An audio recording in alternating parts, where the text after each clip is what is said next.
Good morning, afternoon. It is. It's been that kind of a day. But we'd like to welcome you all to our Board of Commissioners meeting. It's now 4 o'clock. We will convene the meeting. And to begin, we would like to recognize Reverend Greg Wright of the Westside Baptist Church, who will offer the invocation for us. Reverend Wright. Let's pray. Father, we thank you that we can begin another calendar year looking to you and asking you for help, mercy. We put our trust in you, and we're glad that we can rest well at night, knowing that we dwell in the safety of your care. As we approach this year in the midst of national turmoil, we recognize how it affects us here locally. So we pray for wisdom for those that are leading, making decisions, that you'd allow us to do what's best for the people in our communities. We thank you for the privilege of living here, and we honor you, not only as we see your glory around us, but of the privilege of living in such a wonderful place. So we pray for wisdom and for help and for grace and for mercy. We ask that you would lead in all that's said and done here in this meeting today. We pray this in the name of Jesus. Amen. Amen. Amen. Thank you so much. Our Pledge of Allegiance today will be led by Jerry Curtis. Jerry is a retired Navy veteran and a member of American Post Legion 100. Jerry. Everybody please rise. I pledge allegiance to the flag of the United States of America and to the republic for which it stands, one nation under God, indivisible, with liberty and justice for all. Thank you, and thank you for your service. Our consent agenda today is a means of expediting routine matters which come before the Commission for approval. The consent portion of the agenda is approved by one non-debatable motion. If any commissioner wishes to remove an item from the consent portion of the agenda, that item becomes the first item of business on the regular agenda.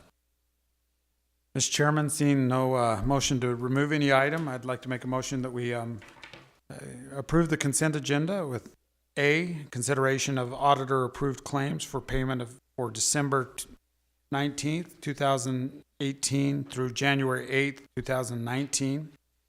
B, consideration of work meeting minutes of December 17th, 2018 and regular commission meeting minutes of December 18th, 2018.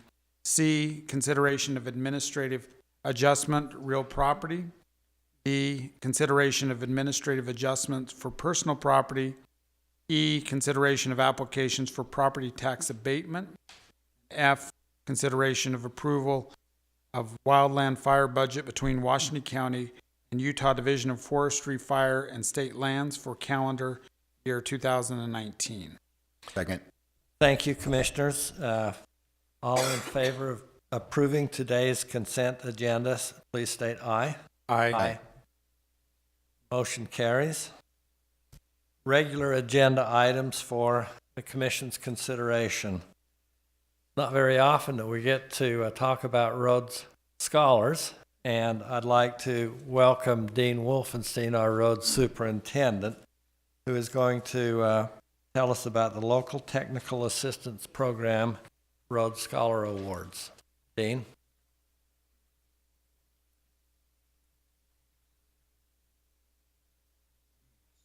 That's R-O-A-D.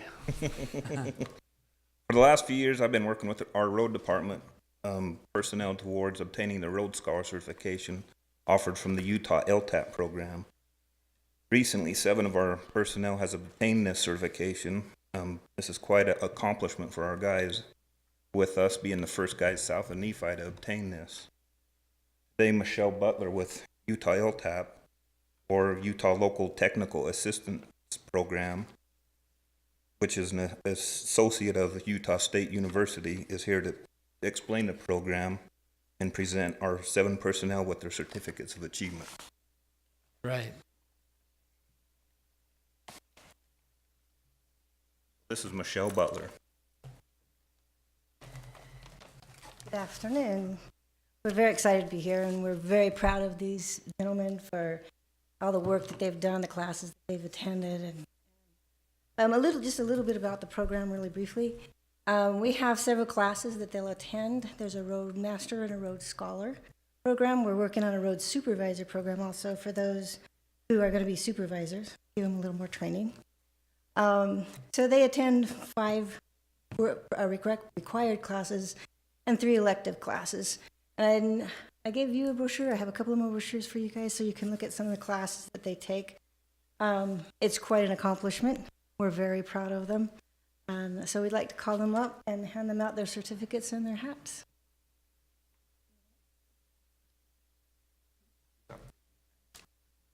Okay. The first one's Nick Cottom.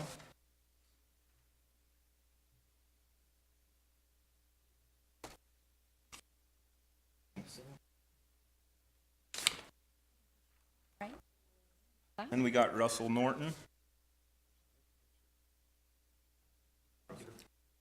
Hey, Nick, let's have you stay up here so we can get a nice picture Photo of you of all. all of you lined up. Then we got Trent Terry.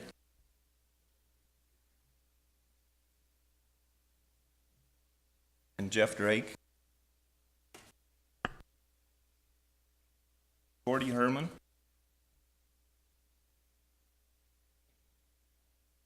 Ray McElcrane. Last but not least, Kurt Staley.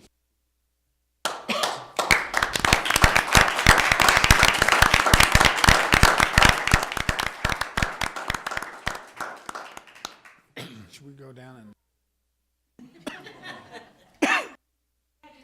Yeah, it's kind of weird. We're all. Gonna roll out of the way.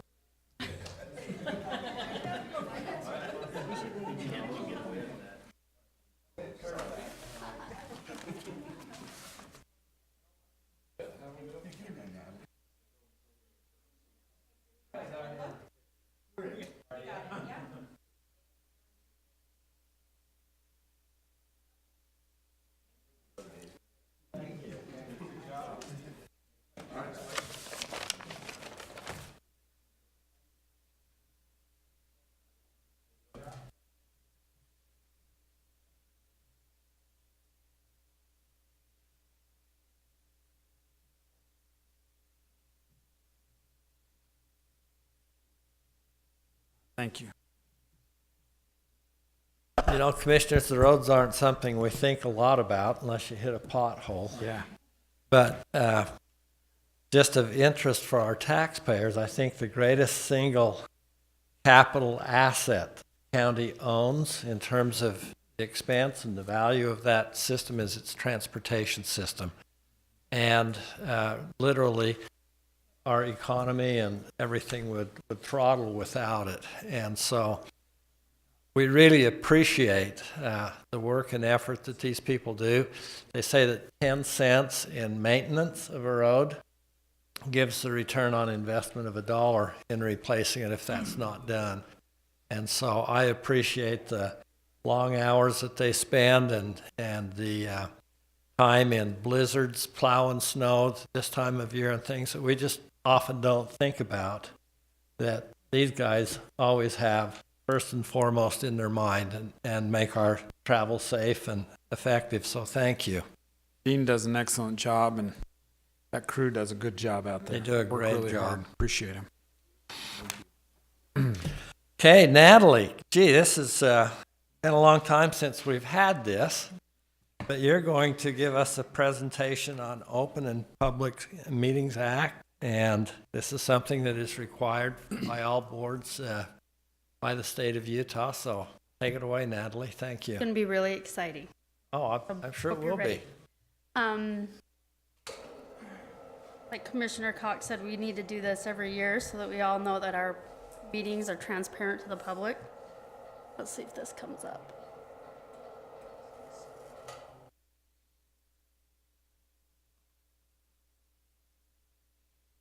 I'm thinking it was like their last December or November when we got it last.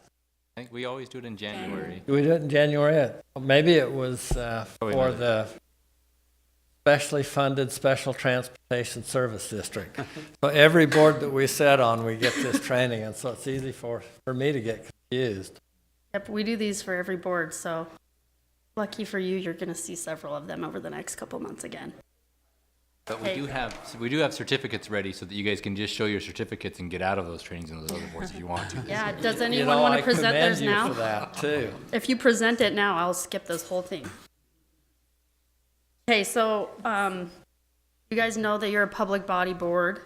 You're a political subdivision of the state of Utah, and, as a county commission, you're the legislative and executive branch of government at the local level. And there's 3 of you that make up the county commission. So basically, we need 2 of the 3 of you to ever make any legislative or executive decisions on your board. The county commission has broad executive powers that include supervision of the other 9 elected officers in the county, elected officials. There's no supervision as to what their professional duties are, but general supervision overall, and limited disciplinary authority, but you can reach out and conduct investigations or have other departments conduct investigations and be part of that. Yep. Let me wiggle this and see if that helps.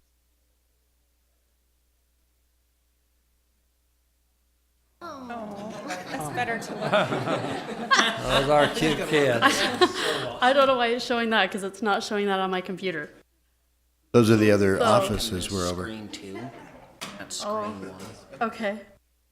So how do I fix that?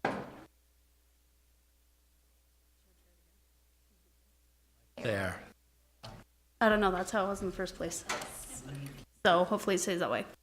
So the reason behind the policy is that we want to have all of your actions taken in public and all of your deliberations of those actions to be in public, so that the public can come in and listen to them.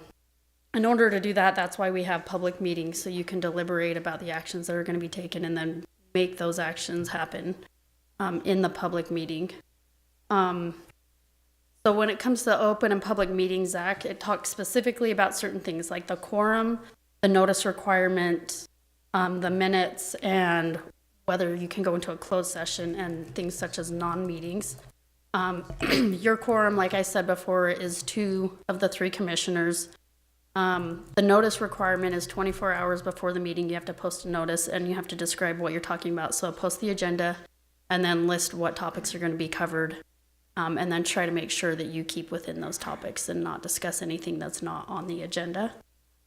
The minutes, so I talked to Eric about this earlier. So the minutes for you guys, you're required to take minutes and you're required to take recordings of your meetings. The recording has to be posted online within 3 days of the meeting, and your minutes need to be posted within 3 days of their approval. So as you approved the minutes today for the last meeting, within 3 days, they need to be posted on a public notice webpage.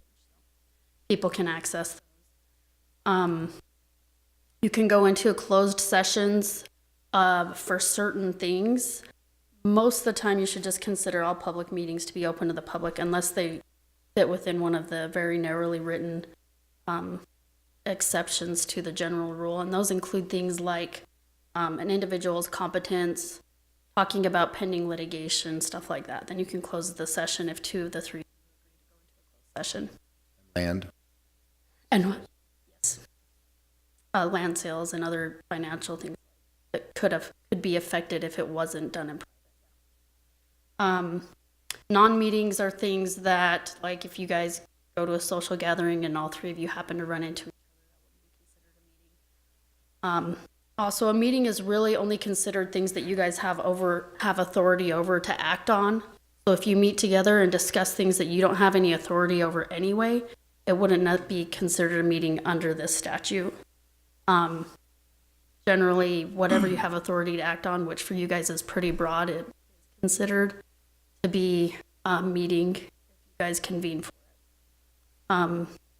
Under Utah case law, it should be like I said earlier, if it's considered a meeting, and it doesn't fall specifically under one of the exceptions, then it's just, you have to have an open and public meeting. The statute is viewed very broadly, so the exceptions are viewed very narrowly. So it has to fit pretty clearly underneath them. Things that are, people think they don't have to be under, they don't have to follow the Open Meetings Act, are things like workshops and work meetings, but they also have to fall under it. They have to be public executive sessions. The other things are things that I already talked about. Chance meetings and social gatherings don't have to go under, don't have to be up. So what happens if you accidentally do have a meeting when you shouldn't have and discuss things you shouldn't have? Just have to make it right. So go ahead and notice of a meeting, talk about it, own it, say that you did that, and then go through the process again for that same action and make sure that you ratify what you. You guys have any questions about open meetings? No, thank you. Maybe in my next presentation you will. Okay, thanks. Thank you, Natalie. That was really well done. Thank you.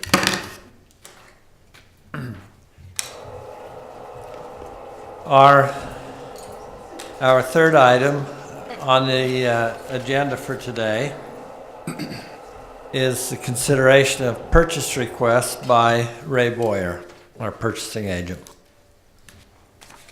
Okay, the first couple we have here is for emergency operations, and they are both grant funded. The first one is for some gas masks and accessories to go along with those. They are regional assets, so they will be dispersed to different agencies once they are received. And that's a total of $106,015.85. The second one is for the second year of a third-year contract for Web EOC, which is an incident management software. And again, that's a regional asset, so it's dispersed to the agencies that need it. And that's a total of $66,665. And the third one is for tourism. It's a blanket PO for 2019 marketing for the contract that was approved a couple commission meetings ago with Cactus Marketing Communications, in a total of $1,750,000. I think for $1,750,000, I'd like Kevin and Brittany to just come give us a little overview of how this process with Cactus is going and what that advertising will buy and what it's for. Thank you, Commissioner. Rah, rah. So the agency is actually in town today. We've been in meetings with them, probably in our onboarding session, introducing them to all of the stakeholders in the county and some of the tourism facilities and things that are around they'll be here for 3 days this week. This is a full-service advertising agency who is working with us. We will first conduct a brand audit to determine where we are with our brand and where we should go in the future. Along with that is a strategic audit of our marketing, our past marketing, to see what's been working, determine, again, where we need to go in the future based on that information. And from that, then we will develop a media plan with them, in coordination with them, determine where we're going to advertise, what the messaging will be, and that. In that process, this outlines the scope of work. We have a document behind this PO that outlines the scope of work, which will include all of the research and data that they're doing, the media buying and placement, purchasing the creative assets that we'll create over the course of the year, and the implementation of that, along with a PR strategy, internal stakeholders and internal folks, and then external for, and then outside to PR for any kind of messaging that we want to get out to the world, tell the story. So that's kind of in a nutshell what it's about. Okay, and Brittany, then a question for you is, what's the source of these funds, and what kind of an advisory board does the county have to make decisions on how these funds are spent? So the funds come from the transient room tax, which is a tax paid by visitors that come into the area and stay in our local hotels. They're charged a 4.25%. Of that 2.25% must be used for marketing. So that's where these funds come from. We have a tourism advisory board. It consists of several members of the community that do pay into that transient room tax, and so they have a very vested interest in tourism, and everything that all of our dollars spent go through that board before coming to the commission for final approval. Thank you. And one last question, Kevin, about how many hotel rooms in Washington County? We're getting close to 6,000 right now. Wow. Yeah, another about 500 in construction. So tourism is big business in the county and leads to a lot of benefits. Taxes that the tourists pay help offset the costs that we have for other things as well, not only tourism-related facilities like bike park and the airport and the center, but also education and medical. There are other components that they help offset. In fact, the benefit of visitors to individual households in this county, the tax benefit is about a reduction of $1,300. If the visitors coming here, each household would have to pay an additional $1,300 in taxes to support the facilities. I saw that study from the State Office of Tourism. That's pretty impressive. Thank you for that explanation. I have one appreciate question. So with the 1.7, they're not only doing the work on the branding and all of the research, but they're also placing the ads and then following along with that. So in the past, a lot of times, for example, we would see a variety of ad purchases that would come out of your office, but they're going to be doing all of that. This is kind of... Yeah, the bulk of the advertising this year will run through their agency. There are some things that we had in place prior to this year that we'll continue to operate and manage out of our office.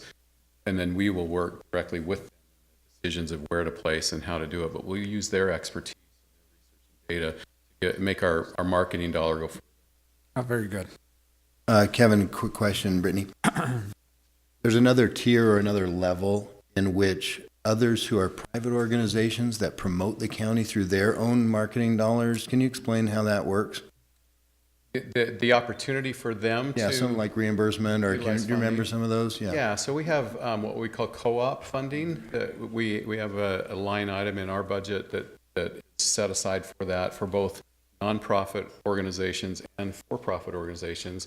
And they have to go through an application process and demonstrate matching funds and things like that to apply for those funds. There's an opportunity for folks who may have events or other tourism-related activities that can really get to the demographics that we're looking for, the type of people that we want to have here in a more efficient way than we might be able to do through general marketing. And so we've set aside some funds to co-op with them. That gets us to the target markets that we want. They come in and kind of work with you to justify their... They do. I know the National Pickleball Association would love to continue to promote their accessibility to courts here and their tournaments and things like that, but they can't just do it first and then come to you. It's kind of be cooperative. Right. And those are run through the TAB as well, the Tourism Advisory. Awesome. Thank you. Thank you. Ray, was that your last That was. deal? All right, thank Well, you. it's I'd Well, unless there's any entertain a more motion questions. to approve consideration of the purchase request. Well, good. So moved.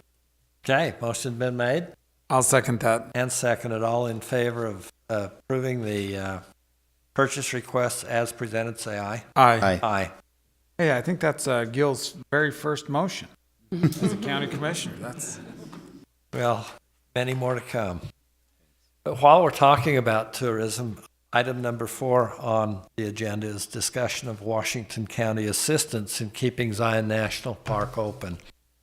And many of you are aware that the county went into a 4-way partnership this week to keep basic minimum services open in the park. And our partners in that operation were the state of Utah through the Office of Tourism, the City of St. George, Washington County, and the Zion Forever Project, which is a nonprofit that operates the gift center and exists solely to benefit Zion National Park. It's a 501c3.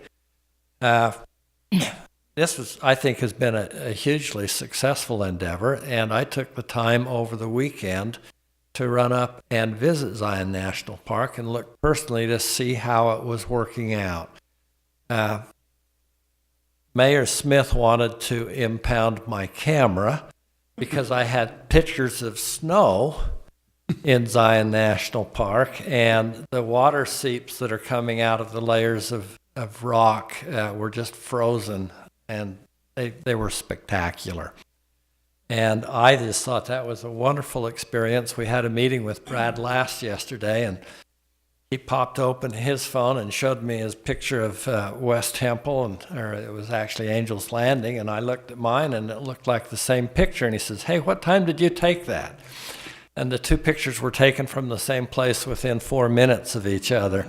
And so there were a lot of visitors to the park. Over the weekend, the Department of Interior received 2 letters. One letter was signed by 3 of Utah's congressmen, and a second letter was signed by Utah's newest congressman. And they petitioned the Department of Interior to use gate receipts to try and keep the Park Service open. And there's a provision in the law that for public health and safety that you can, under exigent circumstances, use funding to do that. And they've worked with the Department of Interior's solicitor to find out if that was something that they could do. And I have a release, and I give the media a copy of it, but it's probably already gone out. This is one that was released by the Department of Interior, and it was for immediate release on January 6th, so it's fair game. But it shows their willingness to try and keep the park open with those gate receipts. They're studying and working actually right now to find out which services it can fund. It may not be able to fund everything that we've been doing, but even if it can fund part of it, that might mean that the participation of the county and other partnering agencies would be lessened. And it is to the county's benefit, in my opinion, that we keep the park open to the greatest extent possible.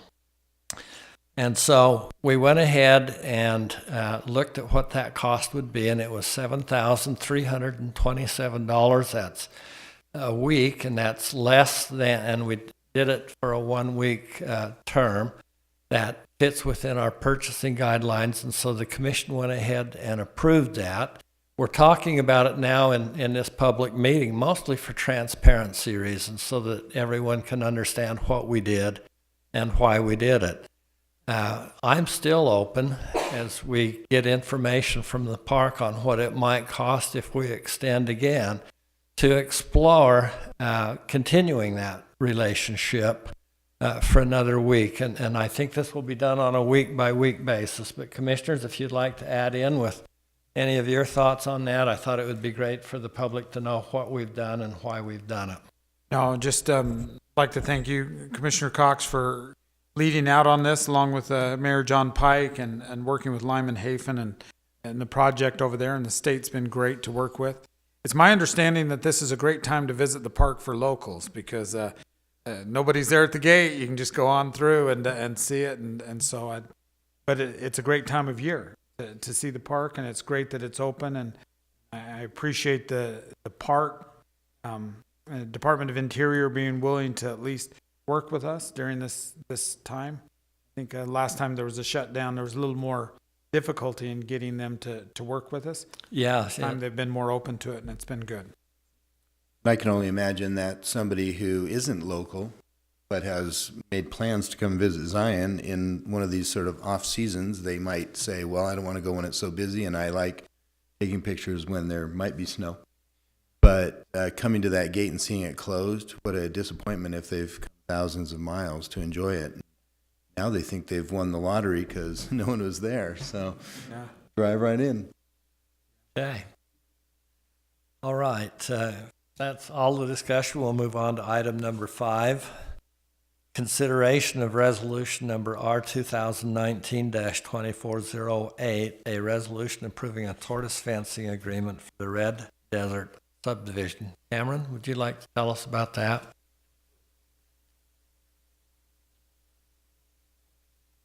So Red Cliffs Desert Reserve, or their Habitat Conservation Plan, has a rule in place where we require tortoise fencing at the boundary of the Red Cliffs Desert Reserve and private developments.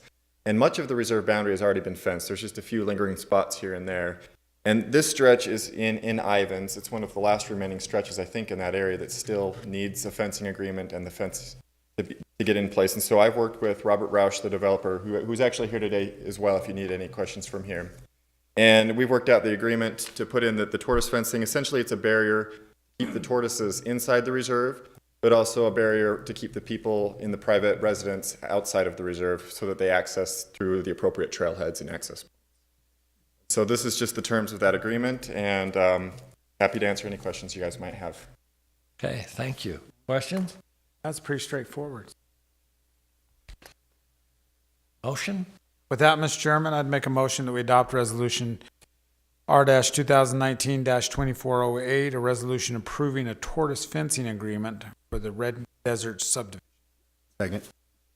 Okay, motion has been made and seconded. All in favor of supporting the motion, say aye. Aye. Aye. Aye. Motion carries. Item number 6, consideration of resolution number R 2019-2409, a resolution selecting an event coordinator for the Washington County Fair. Nicole, I think you've been leading the charge on that effort. Yes, I'd be happy to speak on that. And I wanted to just formally welcome Commissioner Olmquist to his first commission meeting, so we're grateful to have you with us. So as far as I can tell, since about 1997, we had been contracting with Wendy Sandberg to run the county fair. And at this time, I just really want to publicly thank her on behalf of myself and the county and the commissioners personally for the work that she was able to do and serve.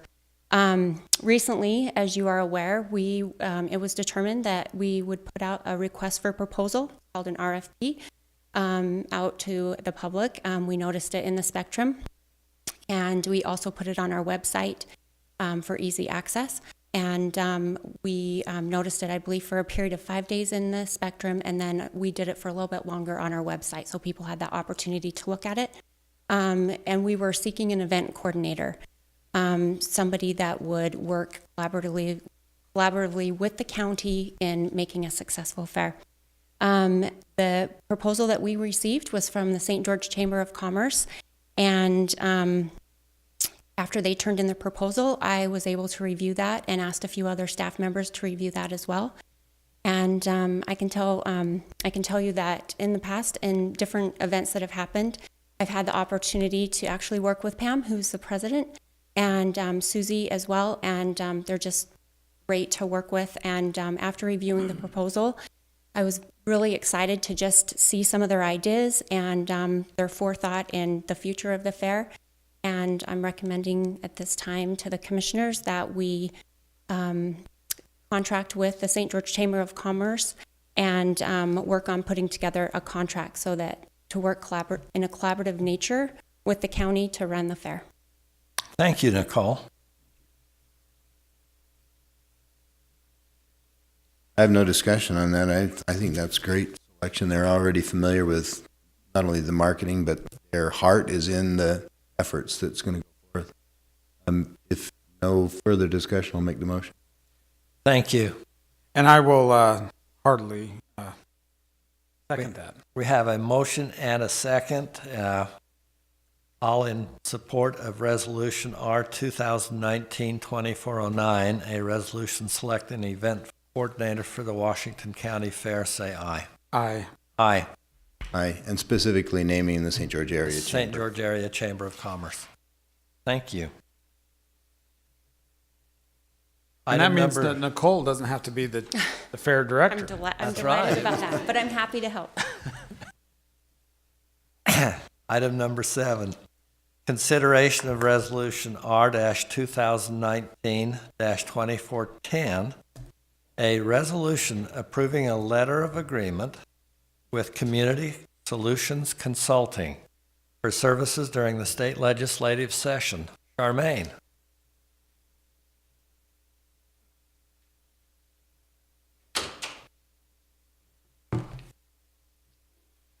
Thank you, commissioners, for your time. Welcome, Commissioner Almquist. Court Support Services has been in operation for nearly over 15 months. We are a pretrial services program in the criminal justice system as well as post-adjudication. Our funding comes for three different avenues now, as we've added on some more enhancements for residential jail substance abuse treatment program. Those are federal grant-funded programs. We operate on state and with a very generous county contribution match.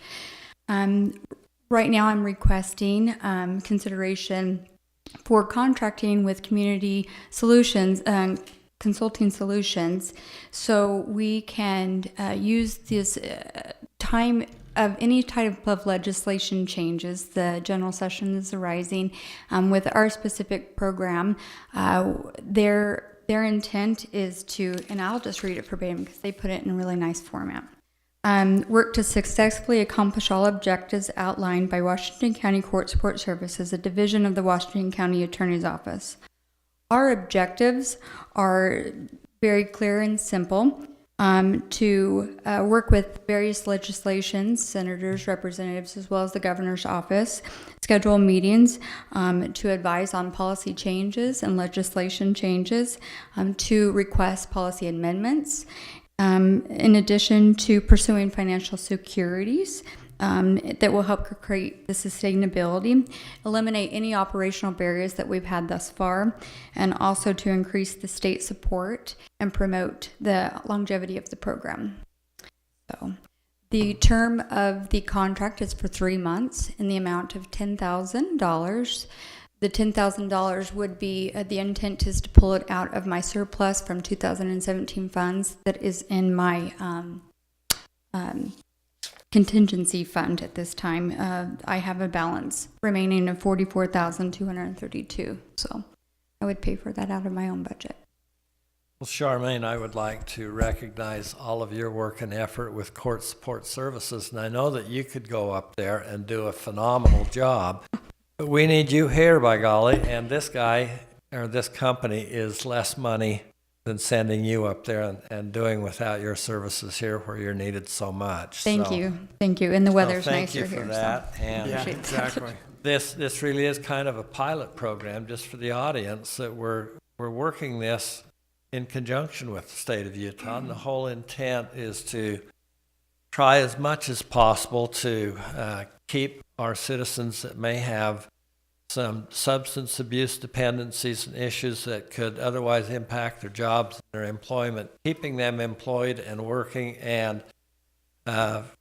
with Charmaine and her group and the court system and the attorney's office to try to get an effective remedy and not just incarcerate somebody. And so I think that we're learning a lot, and it's important that we communicate what we're learning to our legislators who have charged us with that, and that's what this company will be doing. So, Well, just I'd like to add that Court Support Services is kind of spun off of the genesis of what was called the Justice Reinvestment legislation. And a lot of times us in the counties like to joke around that it was the state just shifting investment from the state to the counties. And so it's important that we continue to communicate with our legislators about the need for continued investment in their program. I think this is really why we need to be up there on the Hill communicating that and being in those meetings. Yes. And with that, I'd like to make a motion, Mr. Chairman, that we adopt Resolution R-2019-2410, a resolution approving a letter of an agreement with Community Solutions Consulting for services during the state legislative session. thank you, Commissioner. Second. Motion has been made and seconded. All in support of the motion say aye. Aye. Motion carries. Item number Thank you, John. 8. Thanks, Thank you, Charmaine. Charmaine. Consideration of resolution number R 2019-2411, a resolution appointing Gil Almquist to the specially funded Transportation Special Service District Board. I'll speak to this because I'm also a member of that board, and this board was formed to take mineral extraction royalties, things that were paid from the federal government, and we, with the advice and consent of this board, prioritize county road projects and use this money for that. This board does not levy tax. It advises the county on how it can best spend those monies that come into that special service district through those extraction activities. I think Gil would be great on that, and Thanks. Gil, there's about 4 or 5 of these coming, so. Well, not to make Gil feel awkward, I'll go ahead and make the resolution, or the motion, that we adopt resolution R-2019-2411, a resolution appointing Gil Almquist to the specially funded Transportation Special Service District. I'll second. All in favor of the motion, say aye. Aye. Aye. Thank you. Chair, Item would it, number 9. Chair, would it be appropriate if Eric would allow all of these resolutions to be read and voted on at once? I think we'll do them one at a time. We got to do them one at a time, because we have some real fun ones here. I don't like the spotlight. A rite of passage. Yes. Everyone's gone through it, every commissioner. Item number 9, consideration of resolution R-2019-2412, a resolution appointing Gil Almquist to the Snow Canyon Joint Management Committee.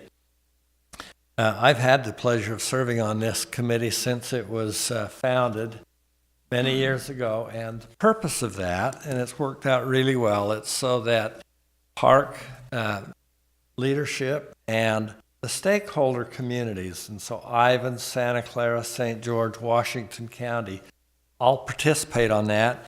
And we've done some really fun things. For example, Washington County citizens can get a reduced rate for an entrance pass in a Snow Canyon State Park if they just say that they're a county resident. That's one of the things that we were able to do. We also worked with the legislature and Senator Ipsen and got new oil on the road so that Nice.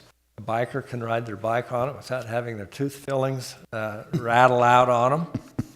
And so anyway, Gil, you'll do great on that, and you'll take my place. Thank you. Even though it's a joint management committee, it has nothing to do with Prop 2, right? That's right. No, not that kind of a joint. Mr. Chairman, I'd make a motion that we adopt resolution R-2019-2412, a resolution appointing Gil Almquist to the Snow Canyon Joint Management. I'll second. All in favor, say aye. Aye. Let's see, the next Item one 10. is mine, Go and ahead. this is one of the funnest meetings that I get to attend, and I feel very sad that I'm passing this one on to Commissioner Almquist, but this is to the 5-County Human Services Council, and we're also putting him on the 5-County Steering Committee. I don't know if... A resolution I don't believe is required. but Okay, this one very is. good. So anyway, I'd like to make a motion that we adopt resolution R-2019-2413, a resolution appointing Gil Almquist to the 5-County Human Services Council Advisory Board. I'll second that motion. Can we discuss this for another minute? No. All in favor of the motion, say aye. Aye. Item number 11, consideration of resolution number R-2019-2414, a resolution appointing Gil Almquist to the Washington County Flood Control Authority Board. And in just speaking to this, Gil, we're the second driest state in the nation, and we average about 8 inches of rainfall annually. Unfortunately, too often that comes in just 1 or 2 storms, and so Yes. we have great need for this flood control authority, and with your expertise in water drainage and other things like that, I think you'll be a great asset for it. Well, it's actually kind of fun to go home again because I started on that flood control board as a member of the St. George City Council. And even though when I didn't run again, I instantly didn't get notices of other boards and things that I was on. And yet this one I kept every Tuesday night or something for once a month. Even though I wasn't elected to anything, I kept getting notices of the meeting. So now I don't have to tell them that I don't need to be noticed because I'm back on the board. Perfect. So I appreciate that. That's So, great. I would make the motion and I'll let you second that. And I'll second that. All in favor of the motion, say aye. Aye. Aye. Item 12, consideration of resolution R 2019-2415, a resolution appointing Gil Almquist to the Washington County Noxious Weed Board. Okay, also not dealing with Prop Not 2. This is Prop 2. not Prop 2 here. It's a noxious. But the word noxious was a recent addition to the name of that board in light of. Yes. I will say this, that they do a good job in this county out there trying to eradicate the different, weed invasive species that we have. And so I think you're going to do great. Okay. And Mr. Chairman, I'd make a motion that we adopt this resolution. I'll second. All in favor of resolution 2019-2415, say aye. Aye. Motion carries. And I think the next one's mine too. Okay, We're just, we're having fun. we're giving Gil all kinds of fun things. This is to the Mosquito Abatement Control District, a Board of Trustees. And with all that flooding, there's puddles and mosquitoes, and we want to get rid of them, and this is what this board is tasked to do. So if I get any mosquito bites, we'll blame you Call for me. it. And anyway, I'd like to make a motion, Mr. Chairman, that we adopt Resolution R-2019-2416, putting Gil Almquist on the Mosquito Abatement Board. And I'll second the motion. All in support of the motion, say aye. Aye. Aye. Motion carries. Item number 14. That ought to keep Gil out of trouble for a few weeks. I'm in the weeds, I'm You're in the weeds. flooding, I'm fighting off mosquitoes. Consideration of resolution R-2019-2417, a resolution of the Board of County Commissioners of Washington County, Utah, the county, declaring its intention to designate an assessment area for the purpose of levying assessments against properties within the assessment area to finance the construction and installation of road improvements, and to fix a time and place for protests against the assessment area and its assessments and related matters. Todd, would you like to take a minute and catch us and everyone up on that? Todd Edwards, I'm the county engineer.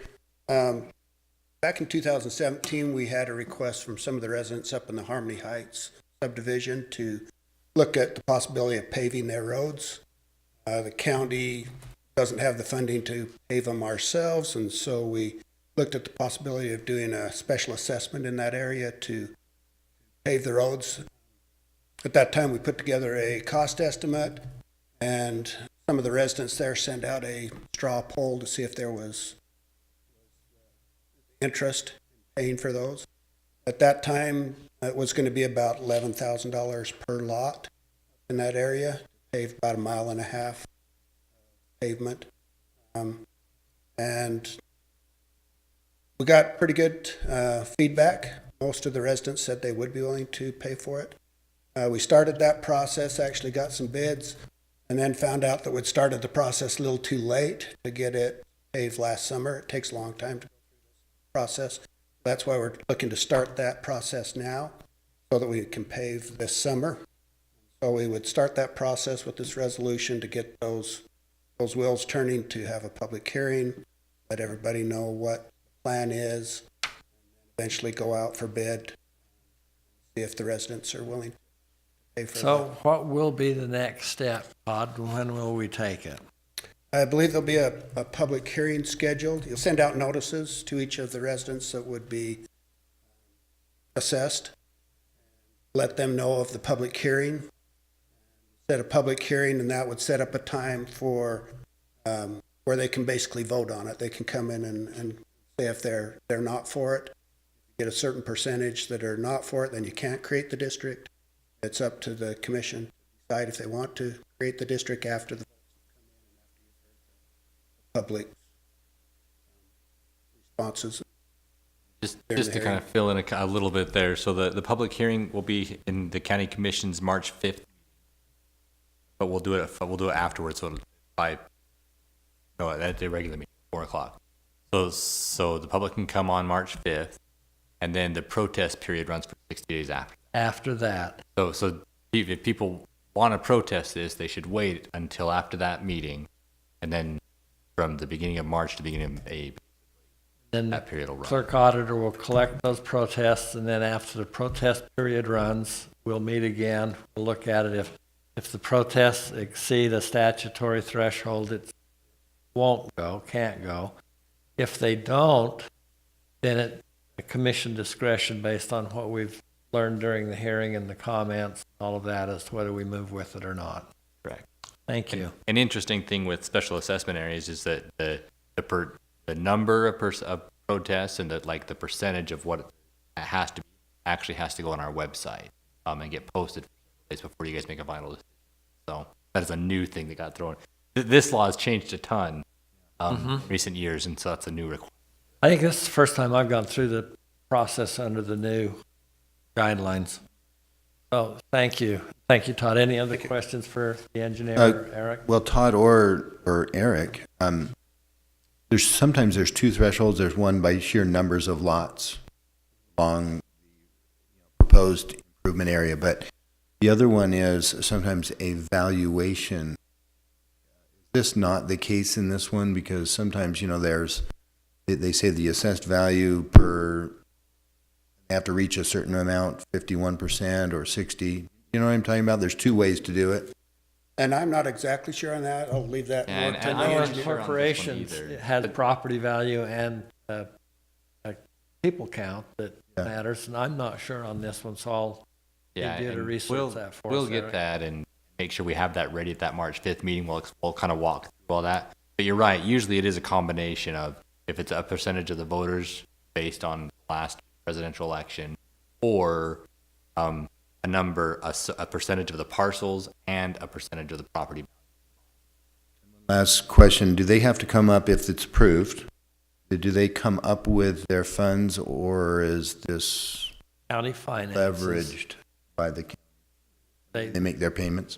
I think we buy it at our cost. It's tax-free, I would assume. That's what we're looking for on this one, to save money. The county has made known that we will finance it ourselves, basically, plus funds. And how long do they bond for have? it ourselves. to- They would have, I believe, like 60 days after the assessments are closed to pay it off, have penny interest on it. At that point, I'm looking to go for a 10-year payoff, and so that at our rates that we pay, or that we get interest on our, charge them a similar interest rate. We've been able to lower the costs actually down to about a little over $8,500 per lot. We also have two different assessments. Those fronting on the improvements will get a better bang, basically, because they won't have dust in front of their homes. They'll have a direct access onto the road. Then we're also assessing some of the lots that they'll travel through this, but they don't front right on it. Pay a And half that's a the cent. reduced rate. Yep, and that's what we're looking at right now. Like a That's what we flag proposed. lot, something like that, or? Yeah, or just lots that Interior lot. actually lots that aren't within the subdivision or right along the Oh, road. gotcha. There's some that you come through and then you go on a private drive Right. to go out. There is a couple of flag lots. So that's what we're Sounds good. proposing. We do have a map that shows those. That hasn't been published yet, but that will be with us here. You'll be able to come in with the map, show you how it was assessed. It's a lot easier to see it, tell it. Another advantage of things that they've kind of gone back and forth on in the law is that we're setting this up so that if the commission moves forward with this, the bill will just be included in the property tax. So there won't be a separate billing process or separate, any of that. It'll just be a line Better. on the tax. Perfect. Okay, You ready for a motion? I'm ready for a motion, but don't go very far, Todd. I think you're up next again. Well, I move that we approve resolution number R 2019-2417, for the Board of County Commissioners for this declaration of intention to designate an assessment area. I'll second that motion. Motion has been made and seconded. All in favor, say aye. Aye. Item number 15, consideration of Resolution R 2019-2418, a resolution approving an easement agreement between Washington County and the School and Institutional Trust Lands Administration, SITLA, for the construction and maintenance of storm drainage system near Dameron Valley. Todd. As you're aware, we've been working out of Dameron Valley for the last 6 months or so, try to do some improvements, try to help the potential flooding that happens out there. SITLA was very helpful in allowing us to go through their land with some of our drainage outfalls. What happened before, when we had the big floods, is some of the water came onto SITLA land, but then it came back into the subdivisions and caused us a lot of damage downstream. So we've negotiated with them to dig some ditches across their property, and these are the easements now. It's taken quite a while. We were able to get the easements through individuals quite a bit quicker, but wheels of government sometimes slow things down a little bit. So these are the official easements. Ditches have all been dug, approved, everybody's happy with them. Thank you. Very good. We've said this before, but Todd, appreciate all your work up in Dameron Valley and helping out on this issue. And it comes back to kind of that flood authority concept. I think they received almost 3 inches of rain within a very short period of time. A couple of different events. A couple of times, yes. Yeah, one right after the other.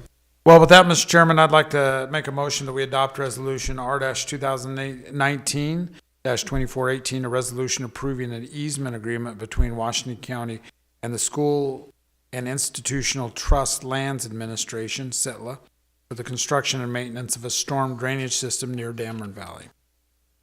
Motion's been made. Is there a second? Second. Made and seconded. All in support of Resolution R 2019-2418, say aye. Aye. Aye.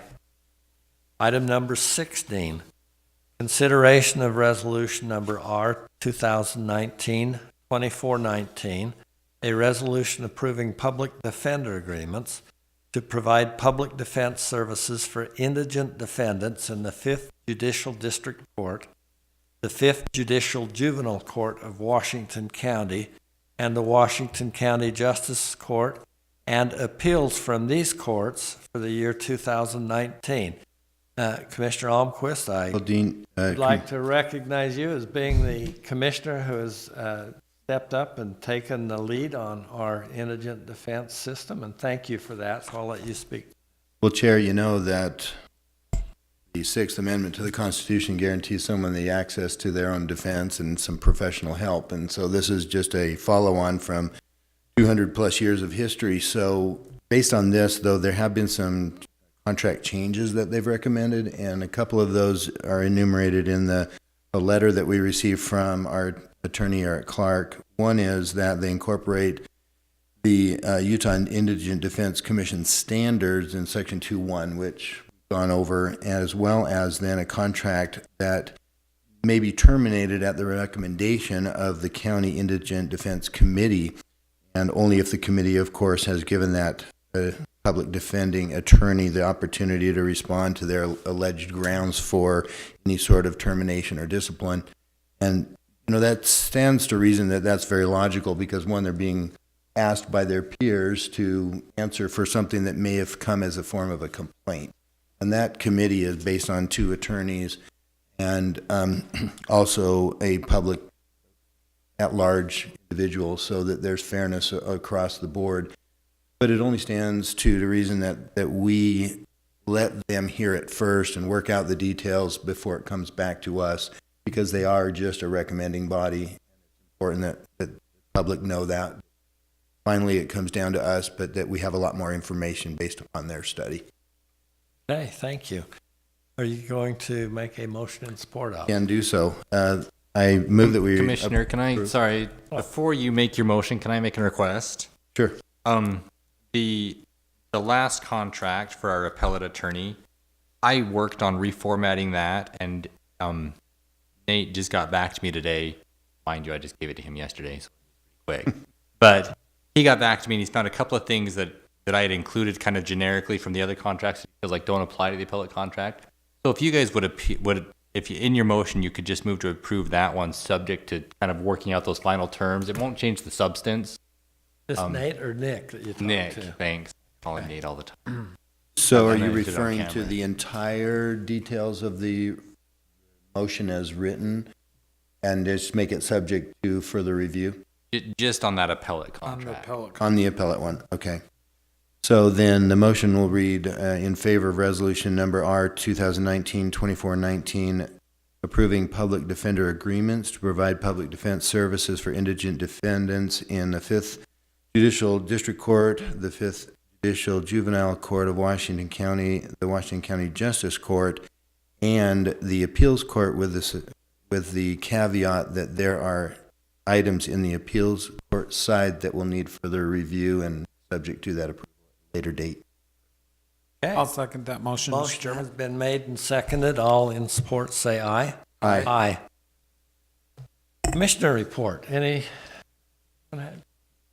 Almquist, I'd like to welcome you to the commission. I know that we've done that a little bit already, but you're going to be a great asset to the commission, and I know I'm looking forward. I let Mr. Iverson speak for himself, but I think we've been I'll really second that motion. really excited at the possibilities of working with you, so thank you. Well, and Chair, I should say, and I've told this publicly to so many people, that I'm glad that 2 years ago I lost to you. The reason being is that I've learned so much already, because that wealth of knowledge you came forth from your experience in the county is only revealing itself at a greater level now, and how appreciative I am for that. So thank you for inviting me, and I'm glad to be aboard. Perfect. Thank you. All right. We're off and running. That 2019 's concludes here. our agenda for today. Thank you. The meeting is adjourned.